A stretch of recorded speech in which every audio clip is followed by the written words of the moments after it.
வாழ்க்கைக்கான வார்த்தை என்ற இந்த வலை ஒளிபரப்பிற்கு உங்களை வரவேற்கிறோம். இது ஆதியாகமம் முதல் வெளிப்படுத்துதல் வரை முழு வேதாகமத்தையும் உள்ளடக்கிய ஒரு தினசரி தியானமாகும். லேவியராகமம் 19ஆம் அதிகாரத்தில் ஆண்டவர் இஸ்ரவேல் ஜனங்கள் நடைமுறையில் பரிசுத்த வாழ்க்கையை எப்படி கையாள்வது என்பதை குறித்து பேசுகின்றார். அதாவது இஸ்ரவேல் ஜனங்கள் தங்களுடைய வாழ்க்கையில் இருக்கும் மக்களுக்கும் காரியங்களுக்கும் மரியாதை செலுத்த வேண்டும் என்பதுதான் சுருக்கமான கருத்தாக இந்த அதிகாரத்தில் வருகின்றது. முதலாவது, இஸ்ரவேல் ஜனங்கள் தங்களுடைய பெற்றோருக்கு கனத்தையும் மரியாதையும் செலுத்த வேண்டும். ஏனென்றால் பெற்றோர்களே ஒரு குடும்பத்தினுடைய தலையாய பொறுப்பில் இருக்கின்றார்கள். இரண்டாவதாக, இஸ்ரவேல் ஜனங்கள் ஓய்வு நாளுக்கு கனத்தையும் மரியாதையும் செலுத்த வேண்டும். இஸ்ரவேலர் வேலைக்கோ இல்லாவிட்டால் பொருளாதார வளர்ச்சிக்கோ அடிமைகள் அல்ல. மாறாக அவர்கள் கர்த்தரோடு உள்ள உறவிற்கு முக்கியத்துவம் கொடுக்க வேண்டும். விக்கிரகங்கள் தாங்கள் நல்ல ஒரு வாழ்க்கையை தர முடியும் என்று வாக்கு பண்ணுகின்றன. ஆனால் இஸ்ரவேல் ஜனங்களோ ஏதோ ஒரு நல்ல வாழ்க்கைக்காக வாழ்பவர்கள் கிடையாது. ஆகவே அவர்கள் பொருளாதாரத்திற்கும் ஐஸ்வர்யத்திற்கும் அடிமைப்பட்டவர்களாய் இருக்கக்கூடாது. இந்த விக்கிரகங்களுக்கு பின்பாக ஓடக்கூடாது. அது மாத்திரமல்லாமல் இஸ்ரவேலில் இருக்கும் விவசாயிகள் அறுவடை செய்யும் போது மொத்த நிலத்தையும் அறுவடை செய்யக்கூடாது. கொஞ்சம் கதிர்களை அவருடைய நிலத்தில் விட்டு வைக்க வேண்டும். தங்களுடைய சொந்த உழைப்பினால் தங்களுக்கான வருமானத்தை தேடிக்கொள்ள விரும்புகின்ற ஏழை மக்கள் அந்த விடப்பட்ட கதிர்களை எடுத்துக்கொள்ள உதவி செய்ய வேண்டும். 11ஆம் வசனத்திலிருந்து 18ஆம் வசனத்தை வாசிக்கும்போது இஸ்ரவேலர் தங்களுடைய நண்பர்களையும் தங்களுடைய உறவினர்களையும் எப்படி மரியாதையோடு நடத்த வேண்டும் என்று மிக தெளிவாக சொல்லப்படுகின்றது. உதாரணமாக, இஸ்ரவேல் ஜனங்கள் உண்மையை மதிக்க வேண்டும். தங்களுடைய உறவினர்கள் தங்களுடைய நண்பர்களை குறித்து தவறான வதந்திகளையோ பொய்களையோ பரப்பக்கூடாது. அது மாத்திரமல்ல, அவர்களுக்காக வேலை செய்கின்றவர்களையும் அவர்கள் மதிக்க வேண்டும். கூலியாட்களுடைய சம்பளத்தை பிடித்து வைத்து அவர்களை கனவீனப்படுத்தக்கூடாது. இது மாத்திரமல்லாமல் தங்களுடைய அயலானை உண்மையாய் நேசிக்க வேண்டும். ஏதோ ஒரு காரணத்திற்காக வெறுப்போடையோ இல்லாவிட்டால் பழிவாங்கும் சிந்தையோடையோ அவர்களை நடத்தக்கூடாது. 19ஆம் வசனத்திலிருந்து 37ஆம் வசனத்தை வாசிக்கும்போது ஆண்டவருடைய படைப்பை எப்படி மதிக்க வேண்டும் என்று பார்க்கின்றோம். உதாரணமாக 19ஆம் வசனத்தில் பொருத்தமில்லாத காரியங்களை ஒன்றிணைக்கக்கூடாது என்பதை பார்க்கின்றோம். கிறிஸ்தவ விசுவாசிகள் இப்படிப்பட்ட கட்டளைகளை எப்படி எழுத்தின் பிரகாரமாக இன்றைக்கு நாம் கடைபிடிக்க வேண்டும் என்று யோசிப்பதை காட்டிலும் இதனுடைய கருத்தை நாம் புரிந்து கொள்ள வேண்டும். உதாரணமாக, இன்றைக்கு மரபணுக்களை ஒன்று சேர்க்கின்றனர். மனித இனப்பெருக்கத்தில் சில முறைகளை பின்பற்றுகிறார்கள்.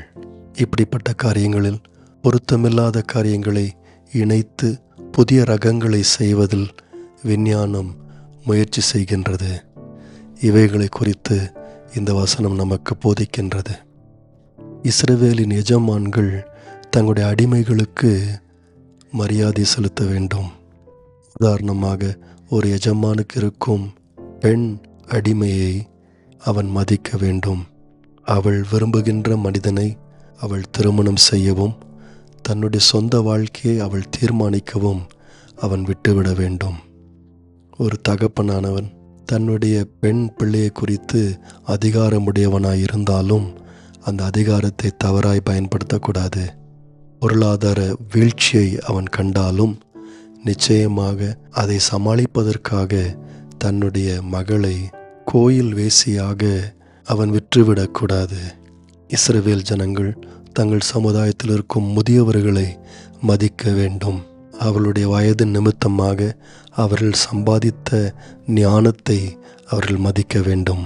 33, 34 வசனத்தை வாசிக்கும்போது, இஸ்ரவேலர் தங்களுடைய நாட்டிற்கு வந்திருக்கின்ற அந்நிய நாட்டு மக்களை எப்படி மதிக்க வேண்டும் என்று சொல்லப்படுகின்றது. அவர்கள் நேசிக்கப்பட வேண்டும் என்று ஆண்டவர் சொல்லுகின்றார். சொந்த நாட்டு மக்கள், அந்த நாடு அவர்களுக்கு சொந்தமானது என்பதனாலே எகிப்திய பார்வோனைப் போல உயர்ந்தவர்களாக தங்களை கருதி கொள்ளக்கூடாது.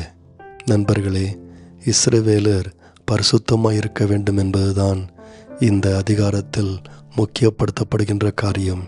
அதாவது அவர்கள் பிரித்தெடுக்கப்பட்டவர்களாய் மற்ற தேசங்கள் இப்படிப்பட்ட நலிவுற்ற மக்களை எப்படி நடத்துகிறார்களோ அப்படி நடத்தாமல் வித்தியாசமான மக்களாயிருக்க வேண்டும் என்பதுதான் இங்கே சொல்லப்பட்ட கருத்து. 23ஆம் வசனத்திலிருந்து 25ஆம் வசனம் வாசிக்கும்போது, இஸ்ரவேலர் எப்படி படைப்பின் காரியங்களை மதிக்க வேண்டும் என்று சொல்லப்படுகின்றது. அதாவது விவசாயத்தில் கூட மரங்கள் நல்ல கனி கொடுக்கின்ற மரங்களாய் இருக்கும்படியாக மரத்தின் ஆரம்ப காலகட்டத்தில் அதை சரியாக பராமரிக்க வேண்டும் என்று ஆண்டவர் சொல்லுகின்றார். இதன் மூலமாக நல்ல அறுவடை கிடைக்கும் என்று ஆண்டவர் அறிவுறுத்துகின்றார்.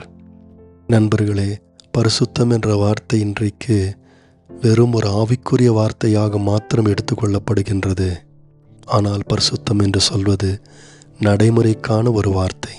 இஸ்ரவேல் ஜனங்கள் ஆண்டவரை மாத்திரமல்ல, தங்களோடு இருக்கின்ற மற்ற மனிதர்களையும் எப்படி நடத்துகிறார்கள், மதிக்கிறார்கள் என்பதுதான் பரிசுத்தமாயிருக்கின்றது. கடைசியாக இந்த அதிகாரத்தில் இஸ்ரவேல் ஜனங்கள் பேய்களின் வழிமுறைகளை பின்பற்றக்கூடாது என்று ஆண்டவர் உணர்த்துகின்றார். பாருங்கள், ஆண்டவர் தம்முடைய சித்தத்தை அநேக விதங்களில் வெளிப்படுத்தியிருக்கின்றார். சில நேரங்களில் ஆண்டவருடைய சித்தம் தெளிவாக இல்லாத போதும் விசுவாசிகள் தங்களுடைய எதிர்காலத்திற்காக கர்த்தரை நம்ப வேண்டும். மாறாக குறி கேளாமலும் நாள் பார்க்காமலும் இருக்க வேண்டும். இன்னுமாக மரித்தோரிடம் குறி கேட்கின்ற பழக்கத்தை அவர்கள் பின்பற்றக்கூடாது. அந்த காலங்களில் தலைமயிரை சுற்றி ஒதுக்குவது, தாடியின் ஓரங்களை கத்தரிப்பது, செத்தவனுக்காக சரீரத்தை கீறிக்கொள்வது, அடையாளமான எழுத்துக்களை சரீரத்தில் குத்திக்கொள்வதெல்லாம் மற்ற மதங்களின் வழிபாடுகளாக இருந்தது. இஸ்ரவேல் ஜனங்கள் ஏதோ ஒரு ஆசீர்வாதத்திற்காகவோ இல்லாவிட்டால் செழிப்பிற்காகவோ மற்ற மதங்களின் இப்படிப்பட்ட வழிமுறைகளை அவர்கள் பின்பற்றக்கூடாது. நண்பர்களே, இந்த அதிகாரம் விசுவாசிகள் உலகத்திற்கு ஒத்த வேஷம் தரிக்கக்கூடாது என்பதை நமக்கு சுட்டி காண்பிக்கின்றது. நேயர்களே, இந்நிகழ்ச்சியை கேட்டதற்காய் நன்றி. மீண்டும் ஒரு புதிய அத்தியாயத்துடன் வாழ்க்கைக்கான வார்த்தையில் நாளை சந்திப்போம்.